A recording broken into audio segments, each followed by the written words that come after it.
उरळ पोलिसांची गोमांस विक्री विरोधात मोठी कारवाई। दोघे आरोपी जेरबंद। तब्बल 2.81 लाखांचा मुद्देमाल जप्त। अकोला जिल्ह्यातील उरळ पोलिसांनी गोमांस विक्री विरोधात मोठी कारवाई करत 2 आरोपींना अटक केली आहे। या कारवाईत 125 किलो गोमांस, 2 दुचाके असा एकूण सुमारे 2,81,000 रुपयांचा मुद्देमाल जप्त करण्यात आला आहे।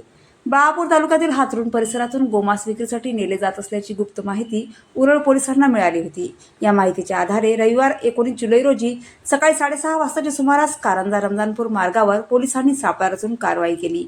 या कारवाईत पंचगव्हाण तालुका तेल्हारा येथील गुलाम रसूल गुलाम हुसेन वय 29 वर्षे याच्याकडून 60 किलो गोमांस आणि एक दुचाकी असा सुमारे 94,000 रुपयांचा मुद्देमाल जप्त करण्यात आला।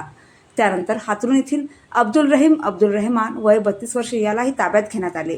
त्याच्याकडून 65 किलो गोमांस आणि एक मोटरसायकल असा सुमारे 1,87,000 रुपयांचा मुद्देमाल जप्त करण्यात आला। दोन्ही कारवायांमध्ये पोलिसांनी 125 किलो गोमांस, 2 दुचाक्या असा सुमारे 2,81,000 रुपयांचा मुद्देमाल हस्तगत केला आहे। या प्रकरणी आरोपींविरुद्ध महाराष्ट्र प्राणी संरक्षण अधिनियम 1976 अंतर्गत संबंधित कलमान्वये गुन्हा दाखल करण्यात आला असून पुढील तपास उरळ पोलीस करीत आहे। ही कारवाई पोलीस अधीक्षक अर्चित चांडक, अप्पर पोलीस अधीक्षक चंद्रकांत रेड्डी आणि उरळ पोलीस ठाण्याचे ठाणेदार जनार्दन खंडेराव यांच्या मार्गदर्शनाखाली पोलीस कर्मचारी विजय चव्हाण व रघुनाथ नेमाडे यांनी केली। इंडिया न्यूज R7 साठी काझी मेहंदी हसन, बाळापूर।